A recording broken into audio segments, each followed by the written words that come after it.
ओम नमो भगवते वासुदेवाय नमः। दर्शक भाई बहन बंधु एवं माताओं, आज चर्चा का विषय वस्तु है अष्टवक्र गीता से, जिसमें अष्टवक्र गीता में यह दिया गया है कि सदा तृप्त व्यक्ति ही ज्ञान का अधिकारी होते हैं। बिना तृप्त हुए उनको ज्ञान का कोई अर्थ नहीं होते हैं। अष्टवक्र एक महर्षि थे, महामुनि थे, जो जनक के दरबार में सभी ऋषि सभी मुनियों को परास्त किए थे। तो अष्टवक्र कहते हैं कि तेन ज्ञान फलम प्राप्तम योगाभ्यास भला तथा तृप्तं स्वेच्छेन्द्रिय नित्य में काकी रमेत तृप्तम न कदाचित जिज्ञत्य स्मिन सत्य तत्व ज्ञान हतो हिद्दति यत् एकेन तेनेद्यं पूर्णं ब्रह्मांड मंडलम न जातो विषयं कोत्ति स्याराम हृदयस्यामि सलोकी पल्लवम प्रीतिभि वे भवेन्द्र पल्लवम जास्तु भोगेषु भुक्तेन भयभक्ताग्धि वासित और भुक्तेषु निराकाक्षी तन्नयो भव दुर्लभम बुभुक्षे रिह संसारे मुमुक्षुरपि दृश्यते भोगो मोक्षं निराकाक्षी विरलो ही महाशय। अष्टवक्र जी कहते हैं कि सदा तृप्त शुद्ध इंद्रिया वाला तथा एकांकी रमन करने वाला उसी को ज्ञान का फल तथा योगाभ्यास का फल दोनों प्राप्त होता है। इस जगत में तत्वज्ञानी पुण्य और पुरुष खेद की काफी प्राप्त नहीं होते, क्योंकि वह समस्त ब्रह्मांड मंडल उसी एक से पूर्ण है। जैसे सल्लकी के पत्तों से प्रसन्न रहने वाले हाथी का नीम के पत्तों प्रसन्न नहीं करता, वैसा ही आत्मा राम का कोई भी यह हर्षित नहीं कर सकते। जो भोग हुए भोगों में वासना नहीं रखता और न भोगे हुए विषयों की आकांक्षा रखता है, संसार में ऐसे मनुष्य दुर्लभ है।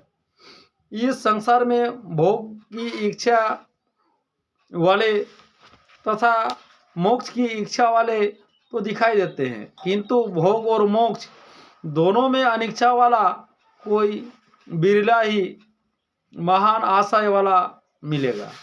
जो मनुष्य अतृप्त आकांक्षाओं वाले होते हैं, उसकी इंद्रियां विषयों में आकर्षित रहती है, इसलिए वह काम क्रोधाग्नि विकारों में चित रहता हुआ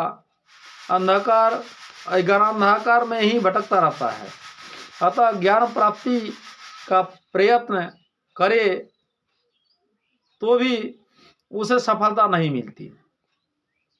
यही स्थिति उन योगाभ्यास नित्यों को भी होती है, जो योगाभ्यास करते हुए किंतु मानसिक रूप से अतृप्त रहते हैं। इसलिए उपनिषदकारों ने कहा है कि प्रथम संसार के भोगों में तृप्ति प्राप्त करो और तब उनके प्रति विरक्ति करो। यदि उन भोगों का अनुभव किए बिना ही संन्यास ग्रहण कर ले तो उनमें मन का भावना कठिन होगा। यही कारण है कि महर्षियों ने 4 आश्रमों के रूप में जीवनचर्या का वयानुसार विभाजन किया है। बालकपन में ब्रह्मचर्य, जिसमें ब्रह्मचर्य पालन पूर्वक शिक्षा ग्रहण करने का प्राविधान है, किंतु गृहस्थाश्रम जिनमें मनुष्य को अर्थोपार्जन तथा दाम्पत्य जीवन व्यतीत करने का निर्देश है। इस आश्रम में निर्वाह युवावस्था या प्रौढ़ावस्था तक किया जाता है। इसके बाद वनप्रस्थ आश्रम है, जिसमें संन्यास के लिए उपयुक्त मनोभूमि का अभ्यास किया जाता है। अंतिम संन्यासाश्रम है। इसमें आने का निर्देश वृद्धाश्रम में है, क्योंकि उस अवस्था तक मनुष्य भोगों में तृप्ति भी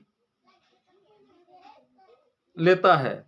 आसक्त हो जाने के कारण उसमें विरक्ति भी होने लगता है। तो दर्शक भाई बहन बंधु, अष्टवक्र द्वारा ज्ञान का जो सागर उन्होंने किताबों द्वारा लिखित अष्टवक्र गीता में दिए हैं, उनका चर्चा आगे का वीडियो में बताएंगे। दर्शक भाई बहन बंधु एवं माताओं से विशेष आग्रह है, जो वीडियो को सिर्फ देखते हैं, चैनल को अभी तक सब्सक्राइब नहीं किए हैं, please subscribe my channel, like share और अपना प्यार कमेंट में जरूर दीजिएगा। ओम भगवते वासुदेवाय नमः।